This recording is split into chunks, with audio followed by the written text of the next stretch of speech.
Ahoy, and welcome in to another exciting episode of Not Allowed to Die, your podcast about mental health, where I, Dan Magler, social worker and life enthusiast, answer your questions about mental health. Alongside me, as always, is Mariska, the three-toothed Patterdale Terrier. And Mariska is snoozing right now, just got back from a nice bracing walk in the cold, and she is not licking her paws. And we know that when Mariska is not licking her paws, that means that you have done an excellent job of rating and reviewing the podcast. So, whether you listen on Apple Podcasts or you listen on Spotify, please remember to try to rate and review. And if you could put a few words in there, that helps Mariska's paws so much more. So, we hope you are doing that. And remember, we are bringing you this podcast in part to draw attention to Pause for Patrick. So, if you or someone you know or is a young person with mental health issues and could benefit from an emotional support animal, then please check out pauseforpatrick.org, where you can either volunteer or find out more information about how to get an animal. Today, Mariska and I are super excited to have a guest on. We have Erik DaRosa. Erik is known by his friends as Yoda. He's the founder and CEO of From Survivor to Thriver, a mental health advocate and speaker, and co-host of a popular forum Survivor to Thriver podcast. Through his work, Erik is upending the front end of mental health space and building a bridge between those who seek resources and those who provide both help and hope. Each week on his podcast, he tackles different mental health topics through honest and relatable kitchen table conversations with real people who are helping to shatter mental health stigmas and find their voices. He aims to normalize discussions around mental health topics and remind his audience that they're not alone. There is strength in community, and it's perfectly okay to not always be okay. So, Erik, we're so excited to have you. Do you mind sharing a little bit about your journey from being a guy in corporate America and whatnot to helping shatter some stigma? Sure. Well, first, Dan and Mariska, happy Friday. Thank you for having me on. I'm really excited. And I would say my journey into mental health began around the age of 7, and it continues on. I'm now 51 years old, living here in the Rocky Mountains in Colorado. And it's been an interesting journey, as many mental health journeys are, with lots of twists and turns and discoveries along the way. But the short of it is, as far back as 7 years old, I began struggling with severe anxiety and obsessive compulsive disorder, which, as I moved into my adolescence and my teen years, really began to manifest itself as intrusive thoughts. And for me, those intrusive thoughts were quite terrifying and led me to coming up with several rituals and compulsions in order to, as I use some air quotes, to keep me safe from what I thought were the boogeymen. And for a very long time, I suffered in silence. I suffered in silence until I was 33 years old. And when I think back, especially to my high school and college years, there was a very long time where I thought I was broken. I thought I was the only one. And now looking back on it, on a 4+ decade journey, I realize not only am I not alone, and not only was I not broken, but I couldn't have been any further from the truth. And so, yeah, you mentioned I had spent time in New York City. My wife and I lived there for almost 2 decades. And when I graduated from college, where else would someone with severe, let's call it severe generalized anxiety and OCD go, but to Wall Street? And so I spent almost 2 decades in the financial sector, both on Wall Street and then in the corporate world. And it was there that my mental health started to deteriorate even more. And in 2004, I suffered what was the first of two, would be two, dissociative episodes, which finally, at the age of 33, under my wife's encouragement, led me to see a therapist and a psychiatrist, where I was diagnosed for the first time officially with, general anxiety disorder, but more importantly, OCD with intrusive thoughts. And it was through a combination of both talk therapy as well as medication that I was able to find some more stable ground. But I decided that, well, I was probably my own best doctor. And so a year later, I took myself off my medication and stopped seeing my therapist. And in 2006, I had my second dissociative episode, which was longer and much deeper. And it was at that point that I realized that this was something serious and it wasn't something to be played around with. And from that point on, I was 35 years old. I began seeing my therapist regularly. I've been medicated ever since.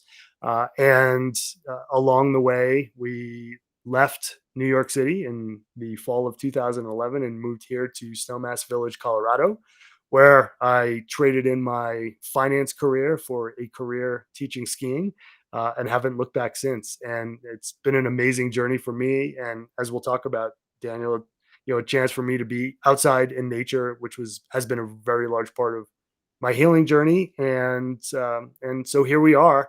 I have an amazing therapist here in Colorado, and I started the podcast along with my co-host back in January of 2021. So almost 2 years ago to the date. And it was all about shattering stigmas and building community and empowering voices for those affected by mental illnesses and traumas. And really excited to talk about some of the key pieces of my healing journey with you guys. Well, again, Mariska and I are so excited to have you. In part, we always try, and listeners, if you haven't realized this by now, my goal is always to bring you perspectives that you're not just getting everywhere. Something that there are a lot of people who are, thank goodness, right now, there's a lot of people who are wanting to break the stigma. But I find a lot of people are just, that's the end of their message, and they don't have a lot to share with the how. And I really resonate with, one of the things you were saying earlier about your journey is I work with a lot of young people with OCD. Mm-hmm. And OCD in particular people are ashamed to share that they're dealing with it, in part because when a person has a compulsion, they very frequently realize that it's not rational. And yet they feel this compulsion to do it. And so they don't want anyone to know because, again, that's what we quote unquote crazy. Like, why do you have to go Yes. back up those stairs again just because you missed one stair? And family members, friends, people can get angry with you. Did Yes. you have any experience, even from childhood or up, of like people being frustrated with you, impatient with you because you had these feelings internally and you couldn't explain why? Well, I would say for me, it was actually both sides of the coin. So it was both, the internal shame around the obsession, right? Mhm. Which for me were the intrusive thoughts. And I remember the very first time that I entered my therapist's office, the first thought that went through my head was, I can't tell him what I'm thinking right now. Mhm. And my immediate thought was, if I tell him what I'm thinking right now, he is most likely going to pick up the phone and he's going to call the New York Police Department, and I am going to be brought out of here in handcuffs. And Mhm. so for those first few meetings, even though I was seeing my therapist, even I didn't feel comfortable sharing some of those thoughts that were in my head. That as I got more comfortable with him and Mhm. realized that, again, they were thoughts, and he's heard it from plenty of other people. I was able to overcome that. The other piece, yeah, with the compulsions for me, what it really manifested itself was kind of in two ways.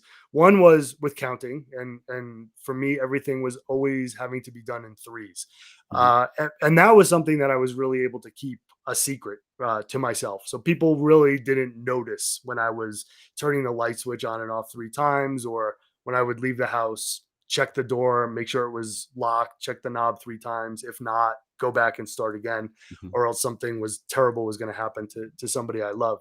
But where I did experience it from friends was, people thought that I was just extremely neat, and I had to Mhm. have things in a very particular order. And to give you an example, uh, if I was in my room, all of my books used to have to be lined up from biggest to smallest on the bookshelf, color coded and alphabetized.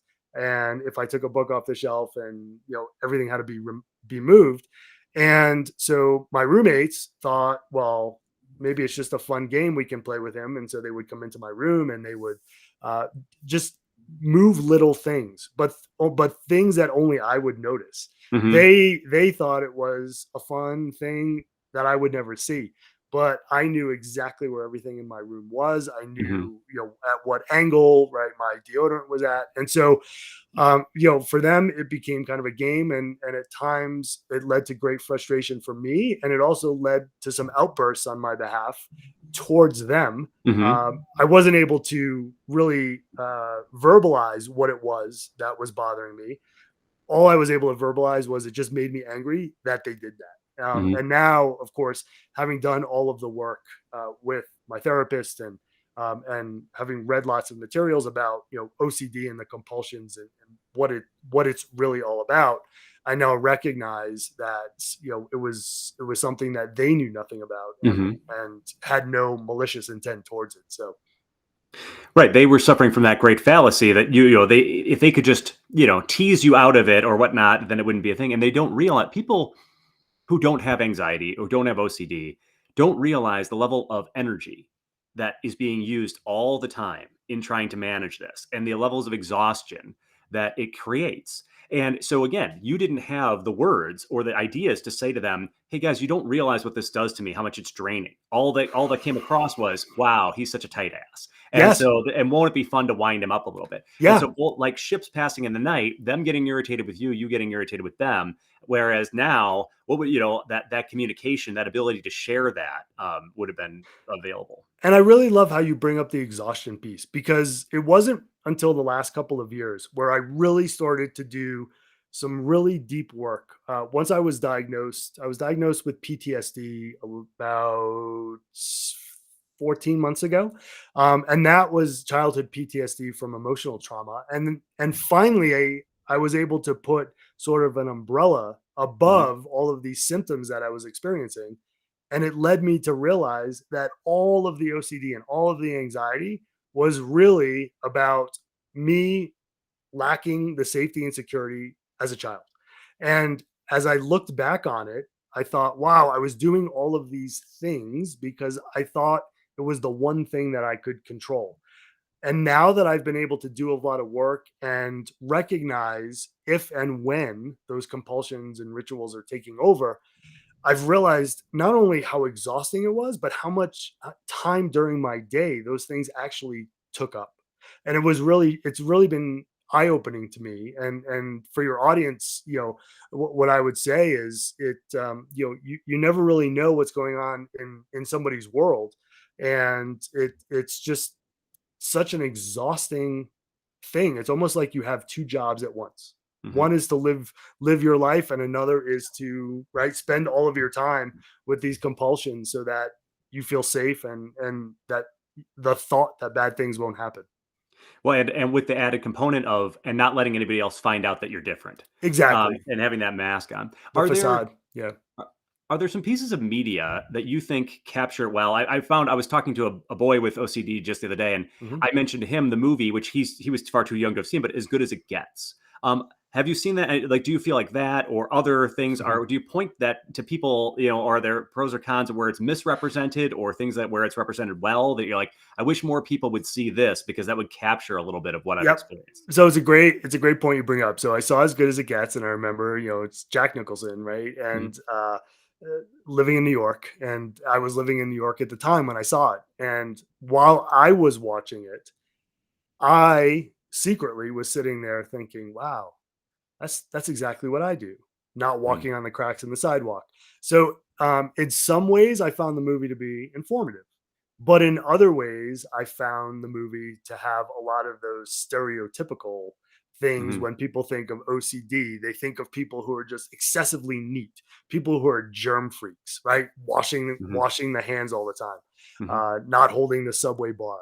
And so there are pieces that are good and there are pieces that are not so good. I Mhm. would say uh, a friend of mine who's also been a guest on the podcast has an amazing podcast himself about OCD, and he was one of the first people who I really ever spoke to, who who experienced many, many, many of the same things that I did.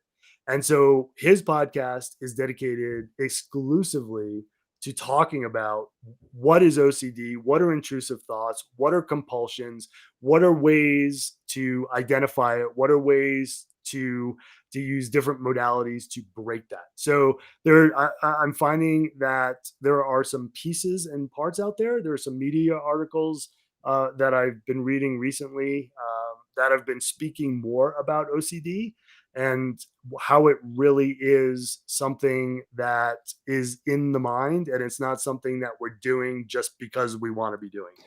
Yeah. Well, I think, it's There's so many great niche podcasts, things like that out there for people who are interested. The challenge is getting something that the general public, so that we can help the general public see. And OCD, like so many other disorders, it's on a spectrum, and everybody is really different in where it is and how it affects things. Exactly. One of the things I've been saying more and more frequently is, for a lot of our disorders, I want us to start to shift and say, you know, autistic spectrum perspective rather than disorder, because Mhm. or anxiety perspective, or these, because in many cases there can be a threshold where it's not a disorder. As they always say, blindness is not a disorder in the dark. That's So right. whereas That's right. we you still, for the rest of your life, you may have OCD perspective, but it may not be a disorder for you anymore because it's not impacting your life functioning and relationships. And Exactly. you know, and so that's that question of how do we help people to understand that these perspectives, and they're self-protecting. They're giving us order to our universe when, especially for a young person with trauma, your universe needed some order. Your new universe needed some of that, and it had a self-protective quality. Yes. And what's been interesting for me is as I've told my story more and more publicly, either on the podcast or through speaking at high schools around the country, one of the things that I have found is it resonates a lot with especially people in their tweens up to kind of that 21-year-old age, right? Where they're dealing with tremendous stressors, both in school, so academically and athletically, or college applications and exams and all these things, and uh, throw in COVID and throw in social media, and a lot of them don't recognize what it is. And so, what I found really amazing is when I've had the chance to speak, especially publicly, one on to a group of kids, when I start sharing my story about what OCD looks like, I suddenly see a lot of the eyes in the room, right on me. And so I can kind of tell that Hmm. there are people out there who, just like me, thought I was alone. I'm the only one. I'm broken. I can't talk about it. Hmm. That suddenly recognize, oh wow, this is like it's a thing. And I'm really excited in a way. This younger generation is starting to talk more and more openly about it. There are pros and cons of social media, but when I hop onto TikTok to see what's happening in the mental health space, or I hop onto Instagram, I'll see some really interesting things that people are doing around anxiety and OCD, or people who have depression. And what they're really doing is they're trying to explain what it is to people, not only who may have it, but also to people who don't have it and don't experience it, so that they can get a sense for what others are going through. Yeah. And, I'm fine. What some of my students are telling me is that TikTok is sometimes actually helping them to understand that they might have a diagnosis of something, because the algorithm, just the people who happen to search this thing and this thing, have Yep. also then, oh, maybe this might be, oh, maybe I might have OCD because I searched these three or four other things that Yeah. a bunch of other people who have this have. So, and again, it's not, we shouldn't necessarily use TikTok as a diagnostic tool, but if it's leading people toward help, if it's leading people towards things that are useful and interesting, then I'm all for it. And the other thing I'm finding about TikTok and Instagram, less so Facebook, it's a different demographic. It's for young people who are experiencing these things, just like when we were growing up, right? We found our heroes in sports, or in the movies.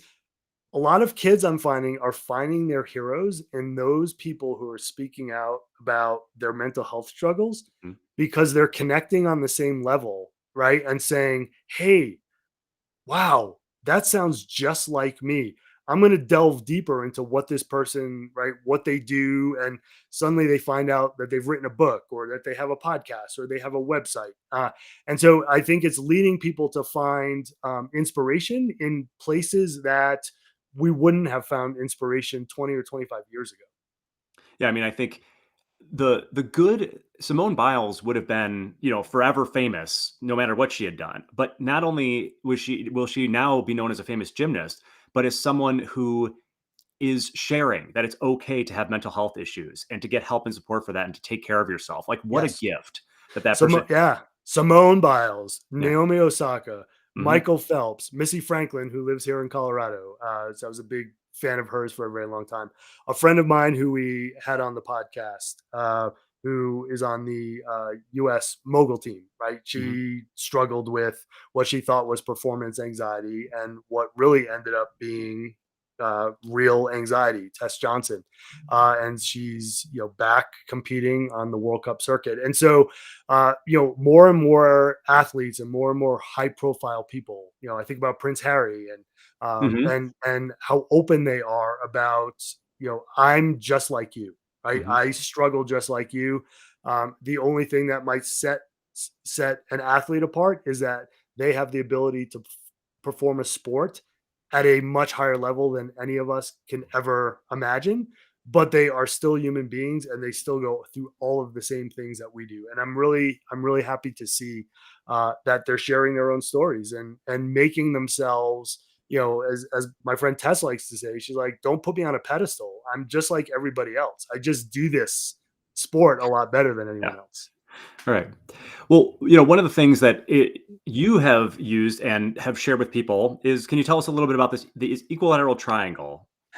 Yes, I'd love to. And so that really, I kind of came up with that within the last year as I thought about my own journey and all of the different things that I've done and worked different modalities that I've worked with in order to, and I'm going to say this very specifically, in order to manage, not cure, manage my anxiety and manage my OCD and my PTSD.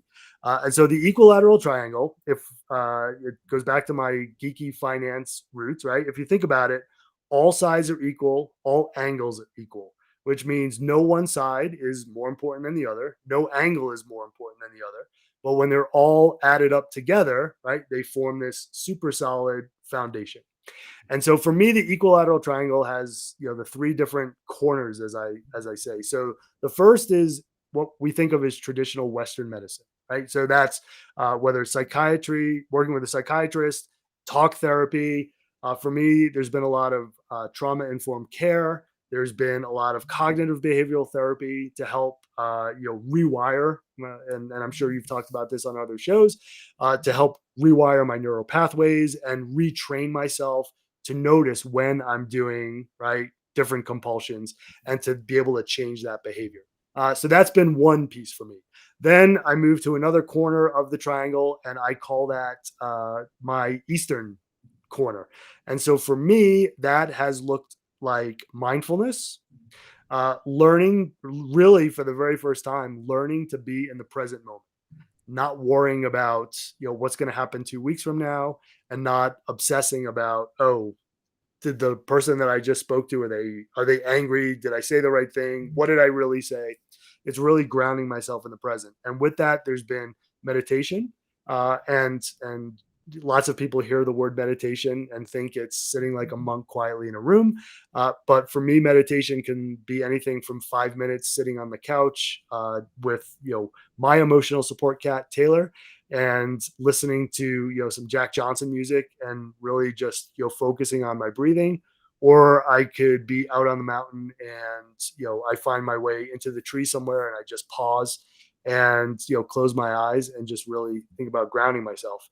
And Reiki as well. So Reiki has been a big piece for me, energy healing, and for me, one of the things I did very early on, right after my PTSD diagnosis, is I was very lucky in that my therapist is very open to all sorts of treatment modalities and always very interested in learning about things just outside the traditional Western side. And my energy healer was an RN, and so she worked in a hospital, and so she has lots of experience with traditional Western medicine as well. So I put the two of them in touch, and so they would talk about what each one was doing with me, and so it was able to bring together, right, the Reiki and things that I would either experience or, as energy would shift, and things that would then come up in my therapy session. And so in many ways, I feel like the two really complemented each other really well. The third corner of that triangle, I call it my nature triangle, my nature corner. And for me, uh, I have found a tremendous amount of healing in the outdoors. And it's one of the very reasons my wife and I moved here to Colorado, I came to the sport of skiing very, very late. I was 33 years old, and I took my wife on a ski trip while we were living on the East Coast for her birthday and learned how to ski, and was very quickly taken not only by the sport, but I was taken by everything that was around me. It was the sights and the sounds and the smells, and for anyone who lives on the East Coast and skis on the East Coast, it was the smell of the waffle cabin at the bottom of the bottom of the chairlift, and it was the smell of the fireplace burning, and the soft sound of the snow while I was skiing on it. And so that became really important to me, was skiing, and it became really, now that I look on it, probably one of the biggest parts of my early healing journey. So we moved here to Colorado, and so teaching skiing, and then mountain biking in the summer weather is, for me, being in the mountains and being outdoors and being in nature really allows me to ground myself, and it really allows me to be in the present moment. And the thoughts now sort of pass, and I don't obsess on them. I say, oh, hey, you're there. Cool. Awesome. Don't have time for you now. I've got to go ski. Maybe check in with me later. Hmm. And so it's been very interesting.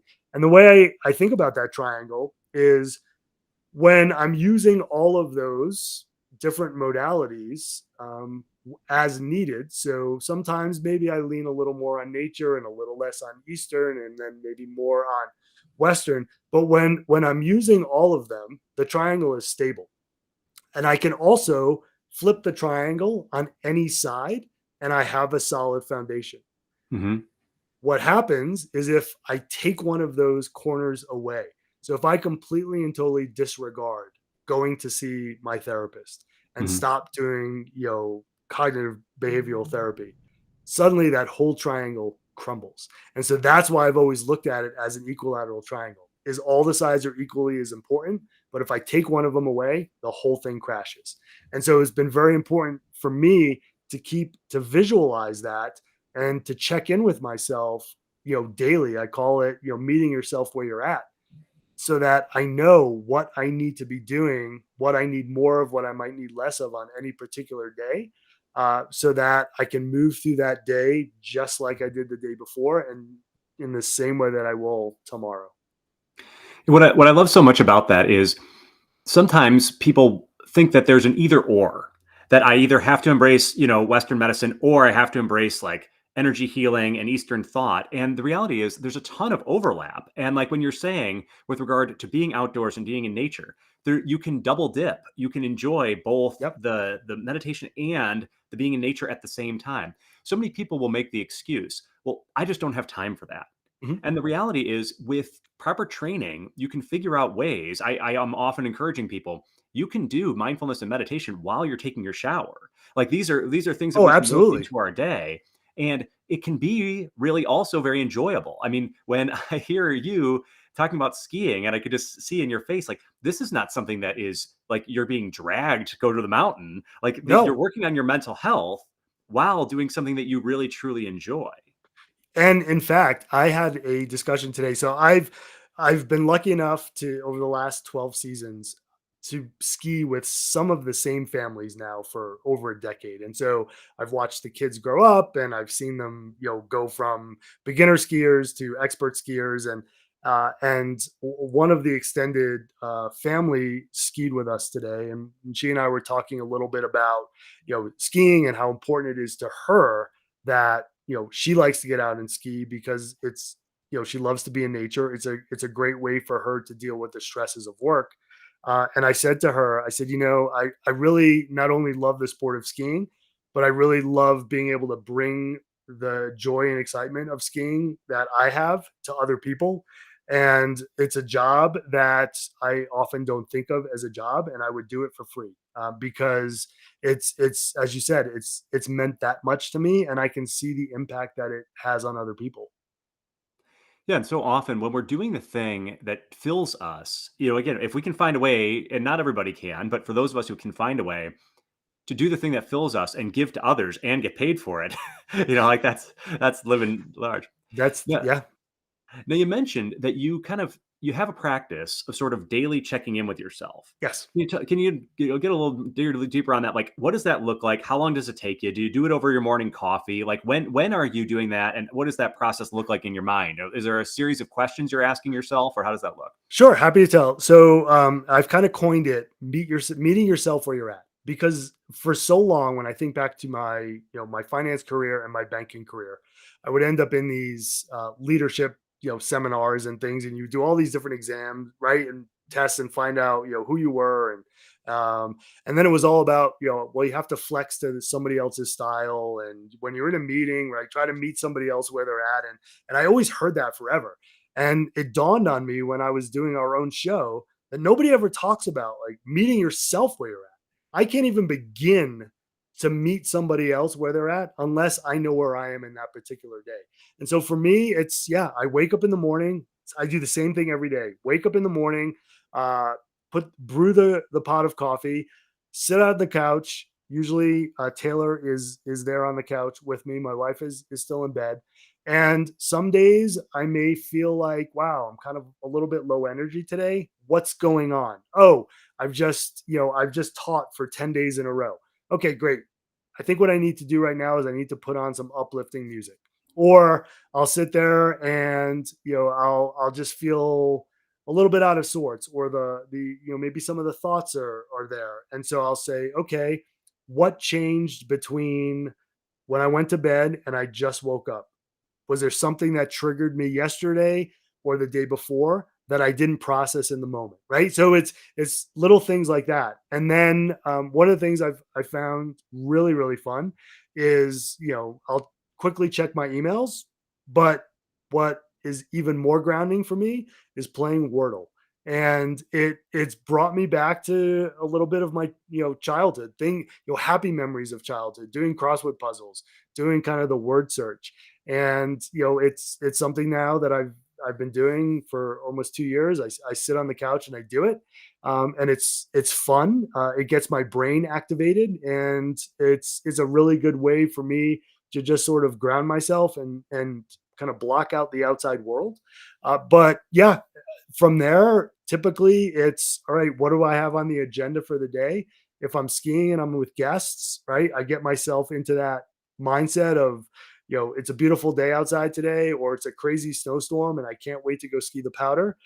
And if it's a day where I'm doing work for the From Survivor to Thriver business, I remind myself I'm doing it because I don't want other people to have to go through what I went through. So it's kind of putting myself right in the place that I need to be in that moment. When it sounds like for you, it's been a process of iteration and trying some things. This thing works for a while, it stops working for a while, and you're constantly having to add in and explore new things. Yes. And that it isn't always easy. So what's that like for you when I mean, because now you're on a podcast, you're doing all these things. Do you feel sometimes like a pressure to then sort of be the expert, or is it okay for you? Do you give yourself permission to say, yeah, maybe sometimes I still do struggle and things fall apart and I have to start again? I love the question. And yeah, the answer is the latter. And so, what I also do is when I'm feeling like yeah, historically, my wife nicknamed me Mr. All or Nothing. So I would run either at 0 or 100. And so that dial was just constantly back and forth until I would reach a point where I was totally burnt out and pretty much non-functioning, if you will. And so one of the things I really had to recognize was if I'm going to be doing all of these different things and in all of these different places. So there are days I'm expected to be the expert on the snow and have all the answers, and I'll be the first even to tell the people I ski with I don't have all the answers. Maybe we'll discover it along the way, or I'll figure out a better way to explain something that is easier for them to understand. And I've noticed it as well with doing a podcast. And people have asked me, you've had your own struggles with mental health. Doesn't it sometimes become overwhelming for you to talk about it a lot, or to hear other people's stories and talk about them? And so one of the things I did early on was with my therapist, I said to her, I'm going to need some help in order to be able to do this work and be able to process it and not take it on as my own. Hmm. And so that was a big piece. But I intentionally will also schedule in days into my calendar where I will do absolutely nothing. And so there's no skiing, there's no podcast, there's no speaking. It's just me. I wake up, and I have what some people would consider to be a lazy day. Some people we talk about self care days where whatever I feel like doing that day, if it's having some coffee and then kind of reading a book by the fire and maybe taking an afternoon nap and then going out for dinner, like that's what I'll do. And I schedule those in intentionally because I know that for me, that dial these days, if I get to 50, that's about as far as I want to go Hmm. before I start to notch it down again because I'm not effective to myself and I can't be effective to anyone else around me if I constantly go back into that 0 to 100 game that I played for so long in my life. I've always been super curious about Reiki. And I wonder, though, for you, as a person who came from New York and the finance world, whatever, were you skeptical going in? And, what were some surprises to you about any of the things that like, did you go into anything with a bit of a skeptical mindset and just kind of really get your mind blown open and say, wow, this is really how this works for me? And if you wouldn't mind sharing a little bit about what does that Reiki process even like look like going into with a practitioner and some energy healing? Sure. So I would say, the other version of me, I always talk about now I'm a much better version of my former self. So the other version of me was always skeptical about everything, especially being somebody who lived in New York for as long as I did, right? You didn't look at anybody, you didn't talk to anybody, you didn't trust anybody, right? And especially at work, like somebody was always, that person was out to take my job. And so I didn't uh so I got really lucky. We had a podcast guest on during our first season. Her name is Dana Neural, and she happened to live one valley over from me here in Colorado. So about an hour and 20-minute drive. And so she came on our show and she was sharing her own story. And then she was sharing about how she found a lot of healing in personally doing Reiki, but then becoming a Reiki master herself because she found it to be such an amazing healing treatment modality. And so I thought, well, I'm always looking for something new. And I'm always looking to, as you said, try things in different iterations.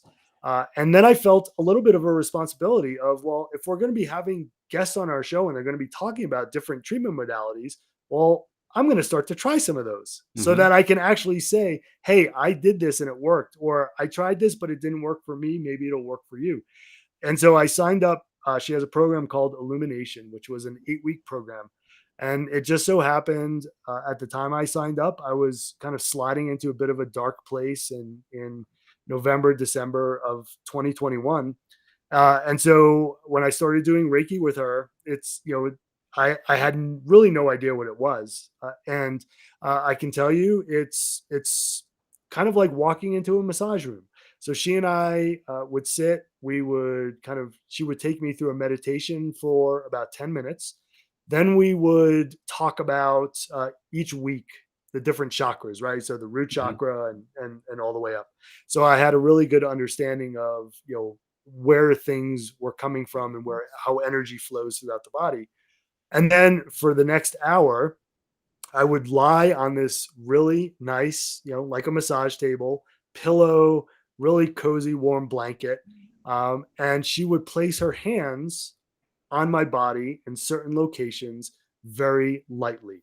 And at first, I remember lying on that table the first day thinking, it's not going to work on me. Um, and suddenly, I started to see all these really vivid colors. And that's something that's really common with Reiki is people will see colors. And those are the energy colors, right? So if you see lots of red, it's your root chakra. If it's lots of green, it's your heart chakra.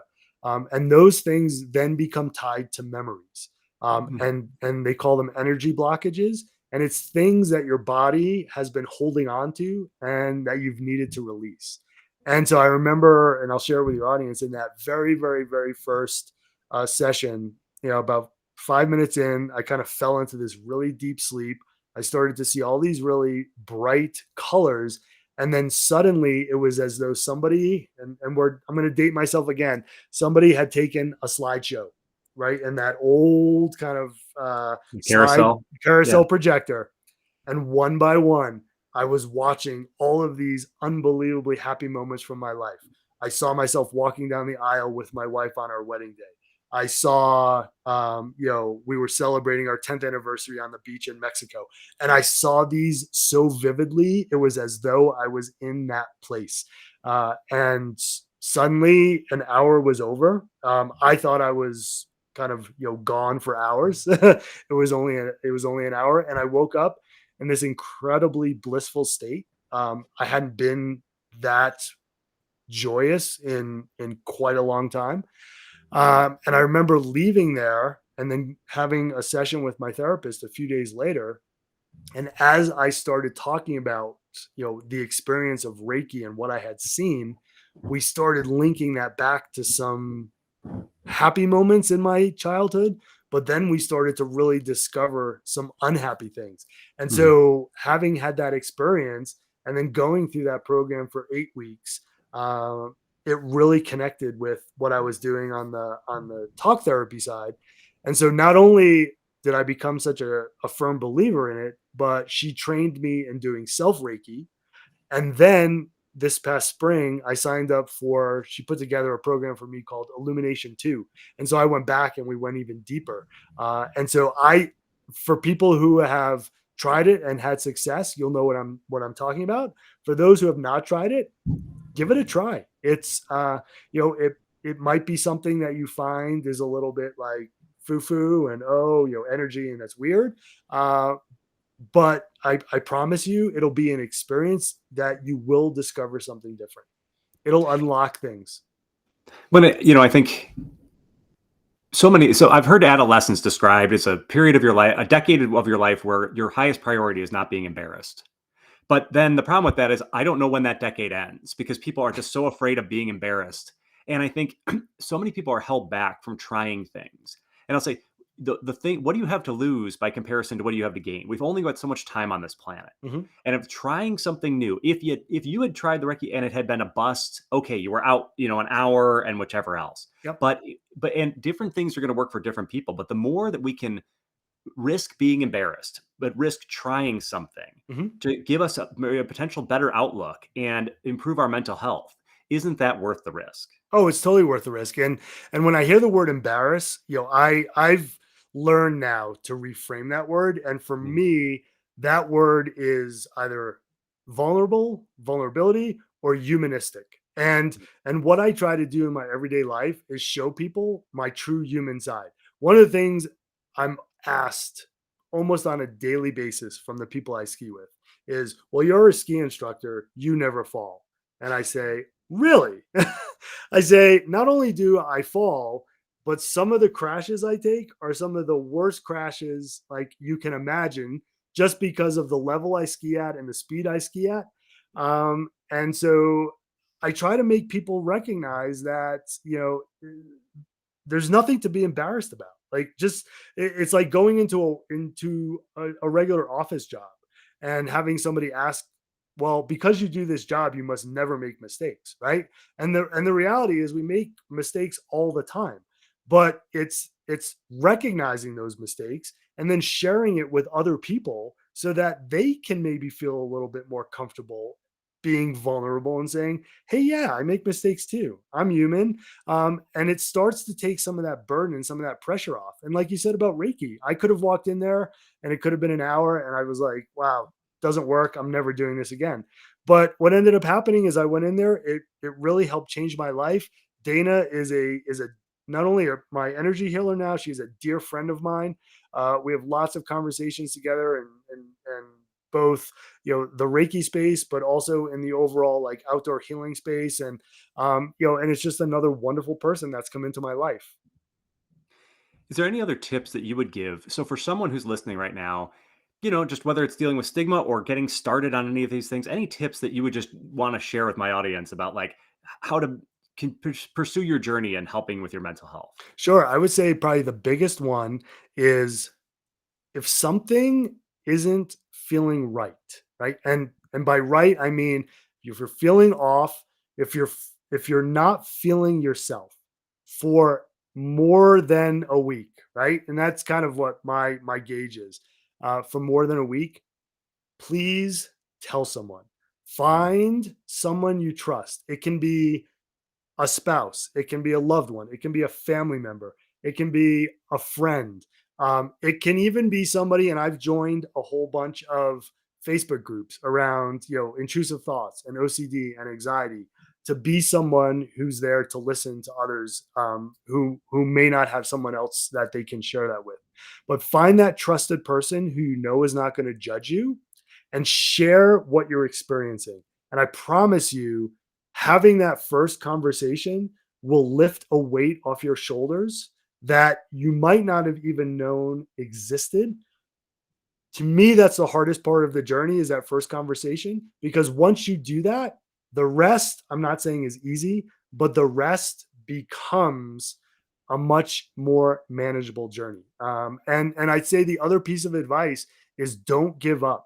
I'll be the first to tell you, my journey started at 33 when I first stepped into a therapist's office.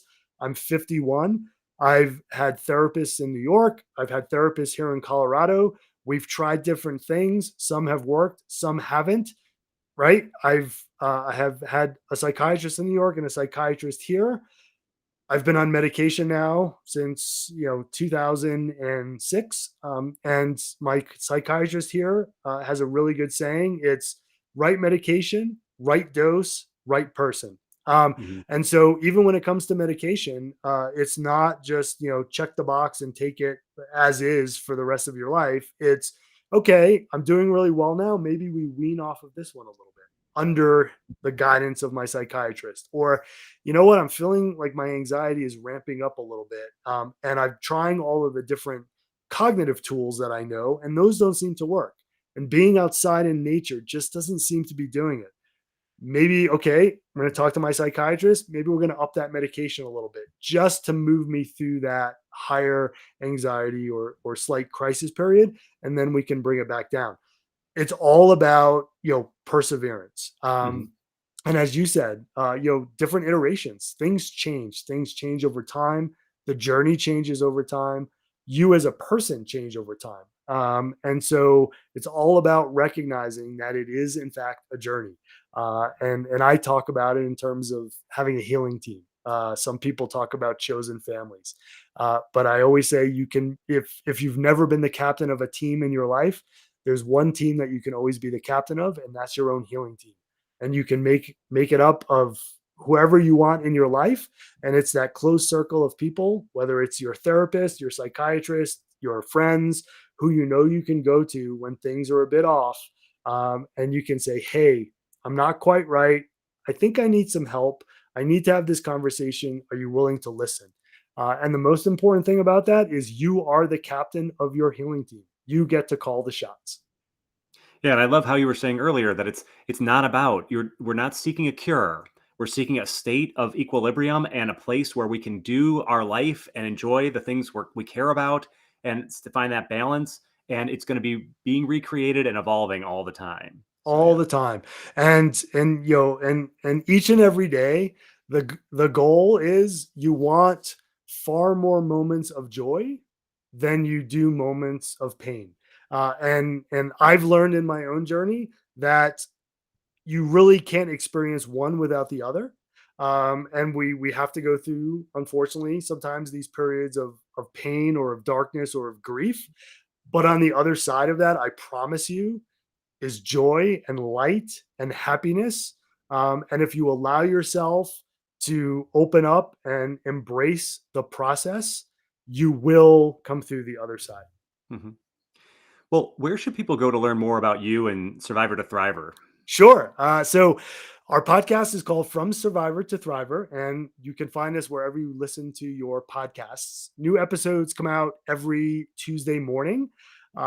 We also have a Facebook page of the same name, From Survivor to Thriver. And we use that Facebook page really as an interactive page where we put up episodes, we put up links to really interesting articles. My wife is a communications professional, so she helps out with that. So she's really good at at finding really motivational quotes. And what we've done recently is because we both love nature so much, we go around and take some just real and relatable photos of what we experience here in Colorado, and put that with motivational quotes that can hopefully get people, who might not be feeling, quite right that day. It might just give them that glimmer of hope. But we also welcome people to come on and write us messages and share on our page. We want to build that From Survivor to Thriver community as large as possible. You can also find me on social media, on Facebook. It's Erik, Erik DaRosa, DaRosa. And my Instagram handle, you can either look me up by my name, or my fun Instagram handle is at Ski Sherpa, Skisherpa. And anyone who goes onto my Instagram page will quickly know why I'm Ski Sherpa. That's awesome. I love that. That one, it's cool. It's easy to remember, but it's also such a fun image. Well, Yes. well, thank you so much for being on the podcast. And all our listeners, remember, if you have a question for me and Mariska, you can email us at daniel.magler@live.com. And until we speak again, do whatever it takes to get you through this world. And remember, you are not allowed to die.